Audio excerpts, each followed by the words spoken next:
Welcome students. आज हम लोग एनसीईआरटी 4.5 डिटर्मिनेंट का ये एक्सरसाइज है, इसके बारे में बात करने जा रहे हैं। मेरी सलाह है इसको पढ़ने से पहले आप लोग डिटर्मिनेंट पार्ट 6 थियोरी का जो है पढ़ लीजिएगा। ऐसा करने के बाद ये अच्छी तरह से आपको समझ में आएगा, जो मैं कर रहा हूँ उसका कारण समझ में आएगा कि मैं क्यों कर रहा हूँ। वरना सवाल देखिएगा तो समझ तो लीजिएगा बहुत सारी चीज़ें नहीं समझ पाइएगा। अच्छे से समझने के लिए बहुत ज़रूरी है कि आप डिटर्मिनेंट 6 थियोरी का 6th पार्ट डिटर्मिनेंट में आप पढ़ लें। अच्छा, 4.5 को मैं 2 पार्ट में पढ़ाने जा रहा हूँ। ये पहला पार्ट है। इस पार्ट में 1 2 3 6 8 11 12 में बताने जा रहा हूँ। 12 तो मैंने डिटर्मिनेंट 6 में ही बता दिया है ना, इसलिए मैंने 12 लिख दिया है। 12 मैं बताऊंगा नहीं, 12 डिटर्मिनेंट 6 में देख लीजिएगा। 1 से लेकर 11 तक मैं बताने वाला हूँ यहाँ, ठीक है। और ज़रूरी नहीं है कि ये सारे प्रश्न आपके फंसेंगे, ये प्रश्न आपके नहीं फंसेंगे अगर आप डिटर्मिनेंट 6 अच्छे से पढ़े। इस एक्सरसाइज की जितनी ज़रूरत है उससे काफ़ी ज़्यादा मैंने डिटर्मिनेंट 6 में दिया है, ऐसा भी नहीं है। अच्छा, डिटर्मिनेंट 6 में मैंने एडजॉइंट ऑफ ए मैट्रिक्स और इन्वर्स ऑफ ए मैट्रिक्स ये दोनों ज्ञात करना और इससे रिलेटेड प्रॉपर्टीज पर मैंने चर्चा किया है ना। 1.5 घंटे के अंदर जो हो पाया है वो मैंने किया है, वरना उस पर अभी और आगे बात की जा सकती थी और आधा घंटा 1 घंटा को जोड़ा जा सकता था। लेकिन बहुत ज़्यादा बात करने से आपको लाभ नहीं होगा। उसके बाद आपको लाभ तब होगा जब आप खुद से पढ़िएगा। सेल्फ स्टडी से अच्छा कोई तरीका होता ही नहीं है दुनिया में पढ़ने का। खुद से पढ़ना सबसे अच्छा तरीका है पढ़ने का, ठीक है। तो हम लोग आगे बात करने जा रहे हैं। मैं हूँ रजनीश दुबे, ए टीचर। चलिए आगे बात करेंगे हम लोग। 4.5 में जैसा कि मैंने कहा, क्वेश्चन नंबर 1 हेडिंग में लिखा हुआ है, प्रश्न 1 और 2 में प्रत्येक अवयव का सहखंडज अवयव ज्ञात करें। जिसमें मैट्रिक्स दिया हुआ है आपका 1 2 3 4, माना कि इसका नाम ए है, और फिर सहखंडज अवयव यानी कि एडजॉइंट मैट्रिक्स। एडजॉइंट मैट्रिक्स निकालने का फॉर्मूला आपको बताया गया है कि डायगोनल मेंबर जो है इनका आपस में जगह बदल दीजिए। ये डायगोनल मेंबर जो है आपस में पलट जाएंगे, 4 ऊपर चला जाएगा और 1 नीचे, और ऑफ डायगोनल मेंबर का केवल चिन्ह बदलेगा, यानी कि 2 की जगह -2 बस भरेंगे और 3 की जगह -3। इस प्रकार से यह एडजॉइंट ए हुआ। किस मैट्रिक्स का सहखंडज अवयव या एडजॉइंट मैट्रिक्स ज्ञात करने का यह तरीका हुआ। क्वेश्चन नंबर 2 इसी तरह का है, मगर ये थोड़ा ज़्यादा इजी था, वो थोड़ा सा लंबा है। क्वेश्चन नंबर 2 में दिया हुआ है 1 -1 2 2 3 5 और -2 0 1। ये भी शायद डिटर्मिनेंट 6 में मैंने पढ़ाया है। इसका एडजॉइंट निकाल कर मैंने दिखाया, मुझे याद नहीं है, देख लीजिएगा आप लोग। और याद नहीं है, मुझे इस बात पर शक है कि मैंने बताया कि नहीं बताया, इसलिए मैं बता रहा हूँ। मुझे याद रहता तो मैं बता देता, और दोबारा वीडियो अभी देखने का समय नहीं है, नहीं मन है। तो आगे मुझे इसका एडजॉइंट बताना है। एडजॉइंट की परिभाषा, किसी मैट्रिक्स के सभी मेंबरों के कोफैक्टर्स को एक मैट्रिक्स में सजा देंगे, अब वो जो आएगा उसको ट्रांसपोज कर देंगे, वही हो जाएगा एडजॉइंट। तो इसके सभी कोफैक्टर्स हमको लिखने हैं, ठीक है। मैं लिखना शुरू करता हूँ, सीधे कोफैक्टर। देखिए, तत्काल निकालने वाले तरीके पर पढ़िए। वो जो तरीका है ना कि R1 के सब मेंबर का बारी बारी से लिखेंगे एक बार और फिर सजाएंगे, वैसे नहीं, डायरेक्ट लिखते जाइए, सजाते जाइए। फर्स्ट रो के सभी मेंबरों का हमको कोफैक्टर चाहिए, तो 1 का रो छोड़े और 1 का कॉलम छोड़े। ये 4 सदस्य बचे। डिटर्मिनेंट इसका 3 एकम 3 और घटाव 0, स्थान चिन्ह प्लस, फिर स्थान चिन्ह माइनस के साथ, है ना। -1 का स्थान चिन्ह माइनस होता है, ऐसे होता है, प्लस माइनस प्लस। तो -1 का ये कॉलम और रो छोड़े, ये 4 सदस्य बचे। इन चारों का डिटर्मिनेंट हमको चाहिए। तो 2 एकम 2 घटाव -2 गुना 5 -10, घटाव -10, 2 बार माइनस आया, फिर प्लस के साथ। अब 2 का कॉलम और रो छोड़ के केवल ये 4 सदस्य बचे। तो इन चारों के लिए डिटर्मिनेंट 2 गुना 0 0 और -2 गुना 3, माइनस में -2 गुना 3 तो -6, -2 गुना 3, माइनस 2 बार प्लस हो जाएगा। फिर बीच वाले का स्थान चिन्ह माइनस प्लस माइनस, ऐसे माइनस प्लस और माइनस लिखेंगे। तो इस दो का रो छोड़े ये बीच वाला और ये कॉलम छोड़े, तो ये ऊपर वाला दोनों और नीचे वाला दोनों बचा, ये दो और ये दो, इन चारों का डिटर्मिनेंट चाहिए। तो ऐसे पहले इनका गुना, -1 गुना -1 और फिर 0 गुना 2 घटाओ 0। फिर हमको अब इस जगह का यानी इसका कोफैक्टर लिखना है, तो इसका रो छोड़े और इसका कॉलम छोड़े, तो ये चारों कोने बचे, इन चारों का डिटर्मिनेंट पहले ऐसे गुना, 1 गुना 1 घटाओ, तब -2 गुना 2 -4, और इस तरह से आगे। हमको 5 का कोफैक्टर, ये जगह इस जगह पर 5 है, हमको 5 का कोफैक्टर चाहिए। 5 का रो और कॉलम छोड़े, ये बीच वाला रो छोड़े और ये किनारे वाला कॉलम छोड़े, तो ऊपर में ये दोनों और नीचे में ये दोनों, 4 मेंबर बचे। इन चारों का हमको कोफैक्टर चाहिए, तो पहले ये गुना, 1 गुना 0 0 और घटाओ, तब ये गुना, -2 गुना -1 2 हुआ, और उसके बाद फिर प्लस माइनस और प्लस। इस प्रकार से हमको इसका भी कोफैक्टर लिखना है।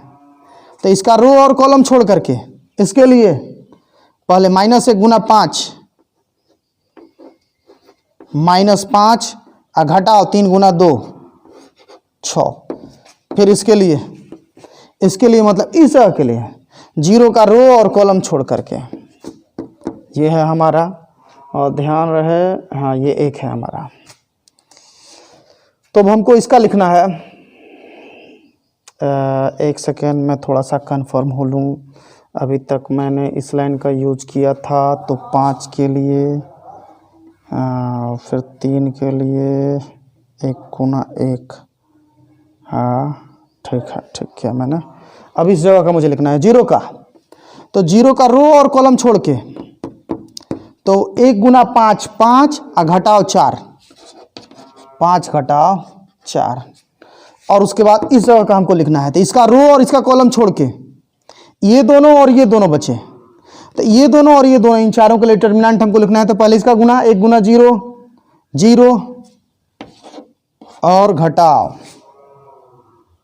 1 सेकेंड, हम लोग सबसे नीचे वाली लाइन लिख रहे हैं ना, हम लोग 1 का लिख रहे हैं, तो 1 का रो और कॉलम छोड़ के 1 गुना 3 और घटाओ -2 घटाओ -2। इसके लिए भी किए होंगे, तो 5 और घटाओ 4, हाँ सब कुछ ठीक है। एडजॉइंट से ये जो मिलेगा, इसके ट्रांसपोज को हम लोग एडजॉइंट कहते हैं। ये तो पहला लाइन का कोफैक्टर पहला लाइन में सजाए, दूसरा लाइन का कोफैक्टर दूसरा लाइन में सजाए, तीसरा लाइन का कोफैक्टर तीसरा लाइन में सजाए, और इसका ट्रांसपोज करना है। सो एडजॉइंट पहले मैं लिख लूँ, इसको बाद ट्रांसपोज करूँगा। तो यहाँ आ रहा है 3 और यहाँ आ रहा है 10 2 12 यानी -12, और यहाँ आ रहा है 6 और यहाँ आ रहा है 1, और फिर हो रहा है 5 फिर 2, और इस लाइन में -11 और फिर -1 और 3 2 5। आप लोगों के लिए मैं एक बार इसे जांच भी लेता हूँ, क्योंकि कैलकुलेशन में गलती करना मेरी आदत है। तो आप लोग के लिए सब क्वेश्चन में मैं नहीं जांचूंगा, लेकिन इस एक क्वेश्चन में मैं जांच कर देख ले रहा हूँ कि हाँ ठीक हुआ है ना। आंसर शायद है ये 3.1 3.2 नहीं, आंसर छोड़िए, ठीक है होगा। चलिए 1 और 2 के बाद ये इसका ट्रांसपोज हमको करना है। तो ट्रांसपोज रो को कॉलम में बना देंगे, 3 -12 6 1 5 2 -11 -1 5। ये आंसर हुआ। प्रक्रिया समझिए जरा। कोफैक्टर्स का हमको लिखना था और लिखने के बाद ट्रांसपोज करना था। कोफैक्टर्स मैंने लिखा और फिर मैंने ट्रांसपोज किया। इसके बाद मैं आपको बताने जा रहा हूँ क्वेश्चन नंबर 3, 4.5 का क्वेश्चन नंबर 3।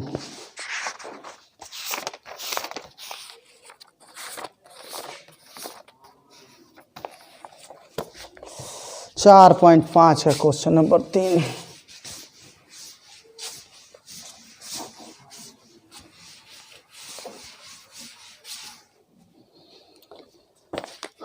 क्वेश्चन नंबर 3 में दिया हुआ है, प्रक्रिया समझिए, काम तो वही है, बस थोड़ा सा लंबी है। कह रहा है 3 और 4 में ये सत्यापित कीजिए कि ए गुना एडजॉइंट ए जितना आएगा उतना ही एडजॉइंट ए गुना ए भी आएगा और इसका मान होगा डिटर्मिनेंट ए गुना आई। ये चीज़ हमको सत्यापित करना है। प्रूफ तो मैंने थ्योरम में कर ही दिया है, लेकिन अब यहाँ उदाहरण लेकर के हमको सत्यापित करना है। उदाहरण भी इसने दे दिया है। 3 क्वेश्चन मैंने बोला है ना, 1 2 3, 3 में लिखा हुआ है 2 3 -4 और -6, ये हो गया हमारा ए। तो एडजॉइंट 2/2 का एडजॉइंट लिखना तो आसान है ना, डायगोनल पलट देते हैं, -6 ऊपर जाएगा और 2 नीचे। अब फिर इनका चिन्ह बदलते हैं, 3 के बदले -3 और -4 के बदले 4, ये हो गया हमारा एडजॉइंट है। अच्छा, डिटर्मिनेंट भी निकाल लेते हैं। डिटर्मिनेंट हुआ आपका 2 गुना -6 घटाओ -4 गुना 3, तो -12 और +12 हो गया 0। ये हो गया हम लोग का ए का डिटर्मिनेंट। अब हमको जो चाहिए उसके हिसाब से, है ना, सबसे आसान वाला ही पहले कर लेते हैं। पहले हमको डिटर्मिनेंट ए गुना आई निकालना है। सबसे लास्ट पार्ट पहले निकाल ले रहे हैं सुविधा के लिए, और कोई दूसरा कारण नहीं है। तो 0 गुना आई, आई है 1 0 0 1, ये हो गया हम लोग का 0 0 0 0। ये हुआ हम लोग का क्वेश्चन नंबर 3 का एक पार्ट। अब हमको निकालना है ए गुना एडजॉइंट है, ए गुना एडजॉइंट है। ए पहले लिखते हैं, पहले ये लिखते हैं। ए में है आपका 2 3 -4 -6, एडजॉइंट क्या मिला है -6 -3 4 2, पक्का यही आएगा, दूसरा कुछ आ ही नहीं सकता है, आने का ऑप्शन ही नहीं है। आप फिर भी करके देख लीजिए। आप इधर रो से ऐसे कॉलम में करेंगे तो नियम क्या है, रो से जब कॉलम में करेंगे कहीं भी तो पहला मेंबर आपस में 2 गुना -6 -12 और तब 3 गुना 4 +12 -12 +12 0 हो जाएगा, और इसी प्रकार से सारा मेंबर 0 मिलेगा। चलिए एक बार इस जगह पर जांच लेते हैं। इस जगह है सेकेंड रो का सेकेंड कॉलम, इस जगह का नाम है सेकेंड रो का सेकेंड कॉलम। तो इसके सेकेंड रो से इसके सेकेंड कॉलम में गुणा करके देखते हैं। रो से कॉलम में गुणा कर रहे हैं तो -4 गुना -3 +12 और फिर -6 गुना 2 -12 +12 -12 0 हो जाएगा। अच्छा, ठीक इसी प्रकार से अब ये तो आपको खुद करना चाहिए। अगर एडजॉइंट वाला मैं पहले लिख दूं -6 -3 4 2 और ए वाला उसके बाद लिखूं मैं 2 3 -4 -6, खुद कीजिएगा। 0 0 0 0 ये आया, गुणा तो आप खुद कीजिएगा। तो आपने देखा कि तीनों चीज का एक ही मान आया है। अतः यहाँ ए गुना एडजॉइंट ए, ये सीधा गुणा बराबर इसका उल्टा गुणा, एडजॉइंट ए गुना ए बराबर डिटर्मिनेंट ए गुना आई। ये वेरीफाइड हुआ। सत्यापित होने का अंग्रेजी यही होगा, वेरीफाइड होना। सत्य साबित नहीं किया गया है, उदाहरण लेकर के स्पष्ट किया गया कि हाँ ऐसा होता है। ये नंबर 3 था। और यहीं पर अब आपको बताना है मुझे नंबर 6। नंबर 6 क्वेश्चन जरा सा अलग है। नंबर 6 में कह रहा है, बल्कि नंबर 6 के लिए हेडिंग जो है कुछ इस तरह से है कि प्रश्न 5 से 11 में दिए गए प्रत्येक अवयवों के व्युत्क्रम जिसका अस्तित्व हो उसका व्युत्क्रम हमको निकालना है। अब डिटर्मिनेंट में अस्तित्व उसका होता है जिसके डिटर्मिनेंट का मान 0 नहीं होता है। 0 छोड़ करके प्लस में कोई संख्या आए या माइनस में कोई संख्या है। तो अस्तित्व है कि नहीं है ये जांचने के लिए तो पहले हमको डिटर्मिनेंट निकालना चाहिए। जैसे ही डिटर्मिनेंट का मान 0 आएगा कहेंगे इनवर्स का यदि प्रतिलोम का अस्तित्व नहीं है। अगर 0 छोड़कर कुछ और आएगा तो है और निकालेंगे। जैसे 6 नंबर क्वेश्चन में ऐसे लिखा है -1 5 -3 2। आइए इसका भी नाम मैं ए देता हूँ। पहले मैंने निकाला डिटर्मिनेंट में पहले -1 गुना 2 घटाओ -3 गुना 5 -2 + 8 जो कि होगा 6। तो ये तो 0 नहीं है। अतः अगर 0 आता तो कहते कि इनवर्स का अस्तित्व नहीं है। तो यहाँ ए इनवर्स का अस्तित्व है। और जब अस्तित्व है तो परिभाषा है, परिभाषा कहती है कि ए इनवर्स बराबर 1/a का डिटर्मिनेंट गुना एडजॉइंट ए। तो एडजॉइंट ए चाहिए ना, एडजॉइंट ए पहले निकालते हैं। एडजॉइंट निकालना तो बड़ा आसान है, 2/2 में डायगोनल चेंज करते हैं, 2 ऊपर -1 नीचे, और चिन्ह बदलते हैं। 5 के बदले -5, 5 के बदले -5 और -3 के बदले 3। अब रख देना है 1/में डिटर्मिनेंट ए वाला मान। डिटर्मिनेंट ए का मान 6 आया है, 1/6, और एडजॉइंट ए का मान एडजॉइंट आया है 2, -5, 3, -1। ये आंसर हुआ हम लोग का क्वेश्चन नंबर 6। 6 के बाद मैं 8 और 11 बताने जा रहा हूँ, है ना। स्क्रीनशॉट ले लिए होंगे आप लोग, एक बार दिखा दीजिएगा पूरा, मिटा दूँ?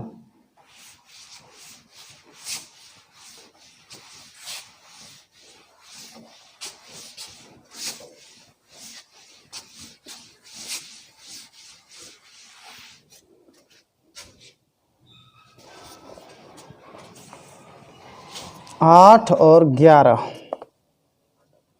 तो पहले क्वेश्चन नंबर 8, 1 0 0 3 3 0 5 2 -1। यह एक मैट्रिक्स हुआ।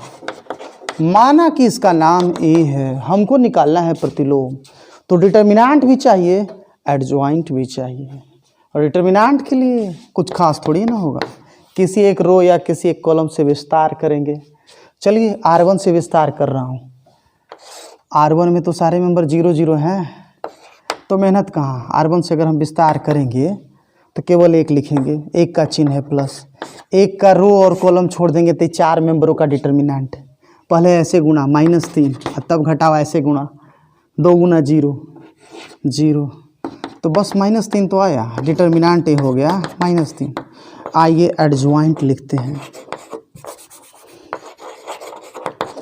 एडजॉइंट ए डायरेक्ट लिखने का प्रयास कीजिए, वरना अगर आप डायरेक्ट लिखने की प्रक्रिया और प्रयास नहीं कीजिएगा, डायरेक्ट लिखने की प्रक्रिया पर काम नहीं कीजिएगा, भले शुरुआत में आप जब डायरेक्ट लिखने लगेगा तो आपसे गलतियां होंगी, तो गलतियां होने दीजिए, फिर उसको सुधार कीजिए बार बार की कोशिश से। लेकिन अगर आप ऐसा नहीं कीजिएगा तो ये सवाल आपको इस तरह के सारे सवाल भारी लगने लगेंगे, फिर इससे बचने लगिएगा तो और गड़बड़ हो जाएगा, इसलिए डायरेक्ट ही कीजिए। तो एडजॉइंट सभी मेंबर का हमको को फैक्टर लिखना है, एक का रो छोड़े और 1 का कॉलम छोड़े, ये 4 मेंबर बचा, प्लस चिन्ह है, ये 4 मेंबर पे पहले -3 घटाओ 0, फिर प्लस के बाद माइनस चिन्ह होता है। 0 के लिए 0 का कॉलम और रो छोड़े, ये दोनों और ये दोनों 4 मेंबर यहाँ, तो डिटर्मिनेंट -3 घटाओ 0, और फिर प्लस के साथ इसका कॉलम और रो छोड़े, ये 4 मेंबर बचे, 3 दूनी 6 घटाओ 15, और इसी प्रकार से इसका रो और कॉलम छोड़े, ये दोनों और ये दोनों, तो पहले ये गुना 0 घटाओ 0, फिर प्लस इसका रो और इसका कॉलम छोड़े, 1 गुना -1 घटाओ 5 गुना 0 0, अब माइनस के संग इसका कॉलम और रो छोड़े, तो ये दोनों और ये दोनों बचा, तो 1 गुना 2 हुआ, घटाओ 5 गुना 0 0 हुआ, 2 घटाओ 0। इसी प्रकार से प्लस सबसे लास्ट लाइन का मैं लिख रहा हूँ, 5 के साथ 5 का रो और 5 का कॉलम छोड़े, ये 4 मेंबर, 0 घटाओ 0। एक्चुअली ये चारों में ऐसे पहले गुना करेंगे तो 0 गुना 0 0, घटाओ तब 3 गुना 0 0 ही होगा, माइनस इस जगह का, ये जगह है ये वाला, तो 2 का हमको को फैक्टर लिखना है, 2 का रो और 2 का कॉलम छोड़े, ये 4 मेंबर बचे, तो डिटर्मिनेंट में पहले इन दोनों का गुना, 1 गुना 0 0, और तब घटाओ 3 गुना 0 0 घटाओ 0, प्लस लास्ट मेंबर इस जगह का, इसका भी रो और कॉलम छोड़े, तो ये 4 मेंबर बचे, चारों का डिटर्मिनेंट पहले 1 गुना 3 और घटाओ 0। इस प्रकार से ये हुआ। अब यहाँ ये सीधे एडजॉइंट निकल आता है, इसका ट्रांसपोज जो लिखेंगे वो होगा, तो एडजॉइंट ए ये होगा हम लोग का -3 -3, 6 में से 15 गया, 6 9 -9 हो जाएगा। और यहाँ तो 0 और यहाँ -1 हुआ, देखिए -2 हुआ, यहाँ 0 हुआ, यहाँ भी 0 हुआ और यहाँ 3 हुआ। ये हो गया एडजॉइंट, इसी से मिलेगा। इसका ट्रांसपोज करना होगा तो एडजॉइंट आ गया आपका -3 -9। ध्यान दीजिए फर्स्ट रो को मैंने फर्स्ट कॉलम में लिखा, सेकंड रो 0 -1 -2 0 0 3। याद रखिए मैंने क्या कहा, एडजॉइंट में सारे कोफैक्टर लिखने होते हैं और फिर लास्ट में जब कोफैक्टर मिल जाए तो उनमें सभी रो को कॉलम बनाते हैं, ट्रांसपोज करते हैं। ये हुआ, ट्रांसपोज करने के बाद जो मिला ये एडजॉइंट हुआ। हाँ, अब आप फार्मूला लगा सकते हैं। अब अगर फार्मूला क्या यहाँ लिख दूँ मैं या यहाँ लिख दूँ, है ना, कहाँ से साफ दिखेगा? यहाँ लिखें, यहाँ लिखेंगे तो एक ही बार में पिक आ जाएगा। तो यहाँ ए इनवर्स का formula 1 determinant A Guna adjoint A. तो 1 डिटर्मिनेंट का मान जो आया है आपका -3 आया है और एडजॉइंट जो आया है आपका -3 -9 0 -1 2 0 0 3। यही हो गया हमारा आंसर। ये क्वेश्चन नंबर 8 और क्वेश्चन नंबर 11 की मैं बात अब आपसे करने जा रहा हूँ। पिक ले लीजिए, क्या कहते हैं, स्क्रीनशॉट ले लीजिए इसका, ठीक है, साफ दिख रहा होगा।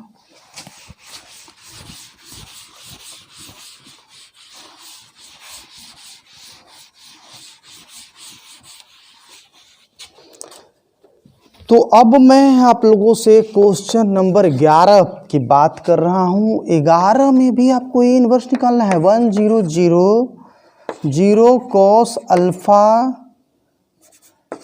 साइन अल्फा और 0 sine alpha minus cos alpha. इस प्रकार से है, माना ए है नाम इसका। यहाँ भी हमको ए इनवर्स निकालना है। पहले डिटर्मिनेंट और उसके बाद एडजॉइंट। डिटर्मिनेंट आइए फर्स्ट रो से निकाला जाए तो 1 के साथ रो और कॉलम छोड़ के इन चारों का डिटर्मिनेंट पहले ये गुना माइनस कोस स्क्वायर अल्फा और तब माइनस साइन स्क्वायर अल्फा। एक बार और कंफर्म हो लेते हैं, प्लस, हाँ ठीक है, क्वेश्चन यही है। तो माइनस कॉमन हुआ, ऐसे नियमतः तो हमको नीचे लिखना चाहिए जगह बचाने के लिए, और इस सवाल को इतना ही में हटाने के लिए मैं ऐसा कर रहा हूँ। तो माइनस कॉमन हुआ, cos square alpha plus sine square alpha, और cos square theta plus sine square theta 1 होता है। सो डिटर्मिनेंट का मान -1 हुआ। अब इसका यूज करेंगे। अब हमको चाहिए एडजॉइंट। आइए फर्स्ट रो का लिखते हैं पहले 1 के साथ। पहले इस 1 का प्लस चिन्ह लिए और 1 का रो और कॉलम छोड़ के ये जो बचा यही नहीं यहाँ निकाले हैं, तो ये तो आया ही है हमारा -1। क्यों नहीं डायरेक्ट लिखा जाए, यूज किया जाए थोड़ा। फिर माइनस चिन्ह के साथ, फिर 0 वाला और फिर प्लस चिन्ह के साथ। तो इस प्रकार से अब इस 0 का कॉलम छोड़े और रो छोड़े, ये 4 मेंबर। फिर 0 घटाव 0 0 घटाव 0, और उसी प्रकार से इस 0 का कॉलम और रो छोड़ के ये 4 मेंबर। 0 घटाव 0, और फिर माइनस में इस 0 का हमको लिखना जाना है। तो इस 0 का रो छोड़े और कॉलम छोड़े, ये और ये बचा 0 घटाव 0, और उसी प्रकार से अब हमको इसका लिखना है कोस अल्फा था। कोस अल्फा का रो छोड़े और कॉलम छोड़े, तो ये 4 मेंबर। तो 1 गुने माइनस कोस अल्फा और -0, देख रहे हैं आप लोग। और इसी प्रकार से माइनस के साथ फिर इस साइन अल्फा का रो और कॉलम छोड़ के ये 4 मेंबर बचे। साइन अल्फा घटाव 0, साइन अल्फा घटाव 0, ये हुआ हम लोग का साइन अल्फा के लिए। साइन अल्फा का चिन्ह है स्थान चिन्ह है माइनस, इसका हम रो छोड़े, कॉलम छोड़े, ये बचा, फिर तो साइन अल्फ़ा घटाओ 0, ठीक। उसी तरह से फिर 0 का लिखने चले तो 0 का रो और कॉलम छोड़ के 0 घटाओ 0, और फिर माइनस इसका हम रो छोड़े और कॉलम छोड़े, तो जब ये रो और ये कॉलम छोड़ेंगे ये बचेंगे, साइन अल्फ़ा घटाओ 0, साइन अल्फ़ा घटाओ 0। और उसी प्रकार से इसका स्थान चिन्ह प्लस होता है, लास्ट वाला मेंबर का, इसका रो छोड़े और कॉलम छोड़े, ये बचा आपका कोस अल्फ़ा माइनस 0, हो तो गया। और हाँ यही नहीं, टी का सिंबल लगाइए या डैश लिखिए या छोटा टी लिखिए, इससे आपको मिलेगा एडजॉइंट। तो ये हुआ आपका -1 0 0 0 minus cos alpha minus sine alpha 0 minus sine alpha cos alpha 0, इस तरह से हुआ। इसका ट्रांसपोज करना है, ध्यान दीजिए, रो को कॉलम बनाएंगे, -1 0 0 0 cos alpha minus sine alpha, और फिर 0 minus sine alpha cos alpha, इस प्रकार से ये हुआ एडजॉइंट। अब आइए इधर ध्यान दीजिएगा, अब हम ए इनवर्स बराबर 1 बटे determinant A Guna adjoint A का फॉर्मूला लिखेंगे। तो 1 बटा डिटर्मिनेंट तो -1 आया है, और एडजॉइंट आप देख ही रहे हैं, बस लिख देना है -1 0 0 0 cos alpha minus sine alpha. इस क्वेश्चन को इम्पोर्टेंट समझ के ध्यान दीजिएगा, एग्जाम में आ सकता है। अब बाहर माइनस है तो अंदर गुना करेंगे, सबका चिन्ह बदलेगा, 1 0 0 0 minus cos alpha sine alpha, जहाँ माइनस था वहाँ माइनस से गुणा होकर प्लस हो गया, फिर 0 साइन अल्फ़ा और माइनस कोस अल्फ़ा, इस प्रकार से ये हम लोग को ए इनवर्स प्राप्त हुआ।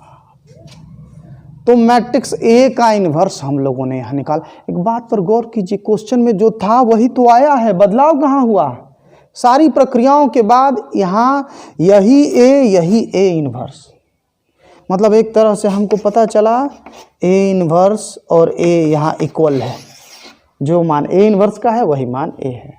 क्वेश्चन नंबर 11 ये हमारा पार्ट 1 कंप्लीट हुआ, 4.5 NCERT का पार्ट 1 कंप्लीट हुआ। Thank you.